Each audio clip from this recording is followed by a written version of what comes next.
शीलू बेटी कैसी है, कब आ रही है? मनोरमा जी ने उत्साहपूर्वक पूछा। बस मम्मी, 2 दिन बाद आ रही हूँ। यहाँ बर्फीली वादियों में घूमने में मज़े आ रहे हैं।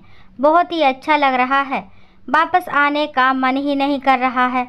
मैं बाद में बात करती हूँ। शीलू ने फ़ोन रख दिया। मनोरमा जी के चेहरे पर खुशी की लहर थी। अब तो बस जल्दी से दामाद जी और शीलू छुट्टियाँ मनाकर आ जाएं। सब लोग साथ में रहेंगे, कितना अच्छा लगेगा। तभी उन्हें याद आया कि फ़ोन के चक्कर में वो अपनी दवाई खाना भूल गई। पानी लेने रसोई में गई तो चारू काम कर रही थी। अब कितनी देर और है खाना बनाने में? मुझे तो बहुत भूख लग रही है। चारू ने जल्दी से खाना परोस दिया। मम्मी जी, मैं और सुमित इस शनिवार और रविवार बाहर घूमने जाना चाह रहे थे। आप कहें तो हम चले जाएं। चारू ने झिझकते हुए पूछा। मेरी बेटी आ रही है और तुझे घूमने की पड़ी है? एक ही बेटी है, तुझे उसका आना भी अखरता है। एक ही ननद भी नहीं संभलती है। तुम्हारा तो ये रोज का है। आज यहाँ घूमने चली जाऊँ, कल वहाँ घूमने चली जाऊँ। घर में पैर टिकते हैं भी या नहीं? एक ही ननद है, ननद का आना इतना बुरा लगता है क्या? मनोरमा की बातें सुनकर चारू की आंखें भर आई। उसकी सास अपनी बेटी के आगे किसी को नहीं देखती थी। शीलू दीदी तो हर कहीं घूमती रहती थी, पर जब चारू घूमने को बोलती तो मनोरमा का पारा चढ़ जाता था। चारू की शादी को 1 ही साल हुआ था। इस 1 साल में उसने ये अच्छी तरह महसूस किया था कि इस घर में बेटी की ही परवाह की जाती है, बेटे बहू की नहीं। मनोरमा जी के 2 बच्चे हैं, शीलू और सुमित। शीलू की शादी को 5 साल हो गए हैं और एक बेटी है। वहीं चारू और सुमित की शादी को 1 साल हुआ है। शादी के कुछ दिनों बाद ही चारू को पता लग गया था कि मनोरमा जी शीलू के नाम की माला जपती हैं। जब उसकी शादी का बक्सा खुला था तो शीलू दीदी ने वो ही साड़ी पसंद की थी जो चारू अपने लिए लाई थी। उस साड़ी में जो काम था वो चारू की नानी की साड़ी का गोटा पत्ती का काम था, जो नए कपड़े पर लगाया था। चारू की हिचक देखते हुए मनोरमा जी ने बोल ही दिया, एक ही तो ननद है, इतना भी नहीं दे सकती? चारू को अपनी पसंदीदा साड़ी देनी ही पड़ी। शादी के बाद सुमित और शीलू हनीमून पर चले गए। वहाँ की वादियों और फिजाओं में घूमकर चारू और सुमित सब भूल गए। अगली सुबह मनोरमा जी का दनदनाता हुआ फ़ोन आया कि तुमने आज शीलू से बात नहीं की। बहू मत भूलो, एक ही ननद है, उसको तुरंत फ़ोन करो। चारू को समझ नहीं आया कि हम हनीमून पर आए हैं तो सबको रिपोर्टिंग ही करते रहेंगे क्या? एक बार शीलू दीदी को फ़ोन लगा लो तो वो फिर रखने का नाम ही नहीं लेती थी। उनका ससुराल पुराण शुरू हो जाता था। 4 दिन के हनीमून पर चारू और सुमित सुबह शाम शीलू दीदी को रिपोर्टिंग करते थे। वहाँ से घूमकर आ गए तो मनोरमा जी ने बैग चेक किया। अरे, तुम लोग कोई उपहार खरीद कर नहीं लाए, कोरा घूमकर ही आ गए? हाँ मम्मी, वहाँ हमें समय ही नहीं मिला। फिर आजकल सब चीज़ें सब जगह मिलती हैं, सुमित ने कहा। तभी मनोरमा जी की नज़र चारू के बैग पर पड़ी, जो बड़ा ही सुंदर था। ये बैग बड़ा सुंदर है बहू, ये शीलू को दे देना, एक ही ननद है, इतना तो दे सकती हो, मन बड़ा रखो। चारू ने वो बैग अपने लिए लिया था ताकि उसमें ज़्यादा सामान रख सके, पर मनोरमा जी ने बिना पूछे और जाने शीलू को फ़ोन कर दिया कि चारू उसके लिए बहुत सुंदर बैग लाई है। चारू को मन मारकर वो बैग उसे देना पड़ा। मायके में चारू की बहन की शादी थी और उसी समय शीलू के मौसी सास की बेटी की शादी थी। शीलू का फ़ोन आ गया कि चारू, तुम्हारी कुछ साड़ियाँ और लहंगे चाहिए, वो सुमित के साथ भिजवा देना। मेरी तो साड़ियाँ पुरानी हो गई हैं और तुम्हारे पास तो नई साड़ियाँ हैं।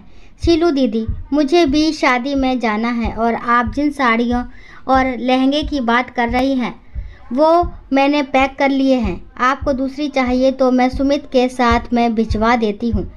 शीलू ने फ़ोन काट दिया और तुरंत मनोरमा जी को फ़ोन कर दिया कि भाभी साड़ी देने से मना कर रही हैं, एक ही ननद है, उसे भी तुम साड़ी नहीं दे सकती हो? बड़ा ही छोटा मन है। मनोरमा जी ने इतना मानसिक दबाव डाला कि चारू को वो लहंगे और साड़ियाँ शीलू दीदी को भेजने ही पड़े। सुमित भी कुछ नहीं कहते थे क्योंकि मनोरमा जी की बात काटना और उसके विरोध में कुछ बोलने की हिम्मत किसी को नहीं थी। समय ऐसे ही चल रहा था। चारू अब इसकी आदी हो चुकी थी। मनोरमा जी का हर बात पर यही कहना था कि शालू एक ही ननद है, उसके लिए तो जितना करो कम ही है। शालू की शादी उसी शहर में हुई थी, वो जब चाहे मायके आ जाती थी। सुमित और चारू कभी मूवी देखने का प्रोग्राम बनाते तो मनोरमा जी झट से कह देती थी कि एक ही ननद है, उसे भी ले जाओ। शीलू अपने बच्चे को मनोरमा जी के पास छोड़ देती थी। शीलू दीदी के बिना ना तो मूवी देख सकते थे, ना ही किसी होटल में खाना खा सकते थे। हर जगह मनोरमा जी शीलू को साथ भेज देती थी, फ़ोन करके बुला ही लेती थी। चारू को कुछ शॉपिंग भी करनी हो तो वो शीलू दीदी के बिना नहीं जा सकती थी। मनोरमा जी का यही कहना था कि एक ही ननद है, वो तो साथ में जाएगी ही। राखी पर भी मनोरमा जी सुमित से अनाप शनाप खर्च करवाती थी। एक ही ननद है कहकर भारी भरकम उपहार देती थी। वो घर का बजट भी बिगाड़ देती थी। उनकी इस आदत से चारू और सुमित भी परेशान हो गए थे।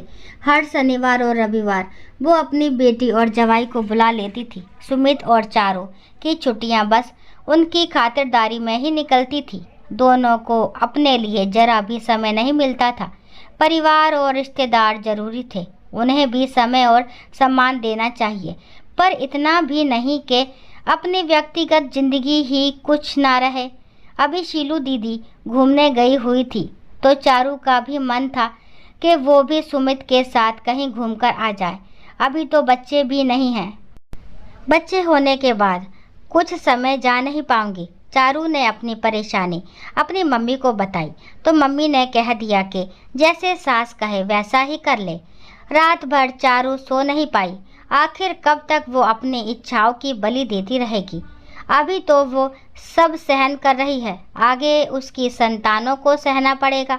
घर में माँ की जो स्थिति का बच्चों पर भी प्रभाव पड़ता है। अगले दिन शनिवार था।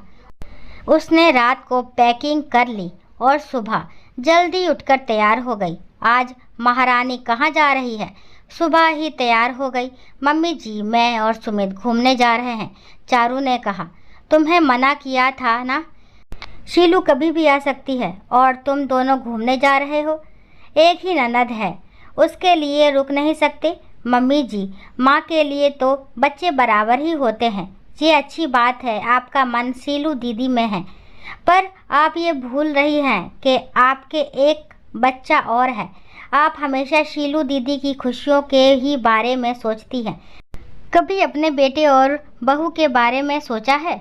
सुमित भी तो अकेले बेटे हैं, मैं भी तो इस घर की एकमात्र बहू हूँ। क्या हमें खुश होने का, साथ में घूमने फिरने और मूवी देखने का हक नहीं है? आपको तो हमारी खुशियों की जरा भी परवाह नहीं है। बेटी की खुशियों के लिए बेटे बहू की खुशियों का गला क्यों घोट रही हैं? दीदी तो हर कहीं घूमने जाती रहती हैं। सुमित और मेरी भी इच्छा है हम 2 दिन बाहर हो आए, तो आपको इससे क्या आपत्ति है? क्योंकि शीलू दीदी आ रही हैं। शीलू दीदी 2 दिन बाद भी आ सकती हैं। फिर आप और पापा जी तो घर में हैं ही। मैंने खाना बनाने वाली से बात कर ली है, 2 दिन रसोई वो संभाल लेगी। मैंने बहुत सहन किया, पर अब और नहीं सहन कर सकती। मेरी ज़िंदगी है, मुझे भी खुश रहने का और जीने का अधिकार है।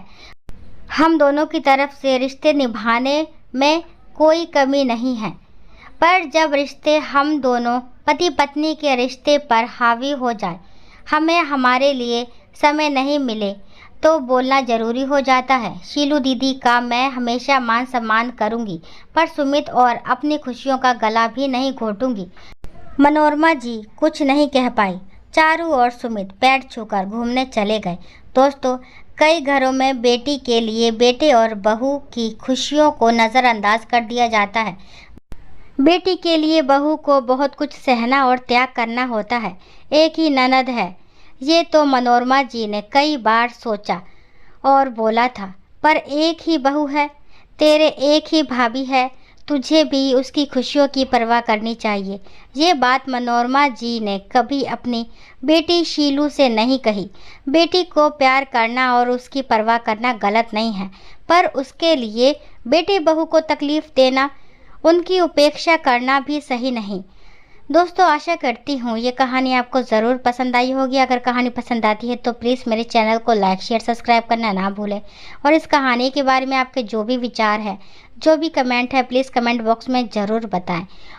कहानी को लास्ट तक सुनने के लिए थैंक यू। राम राम, राधे राधे।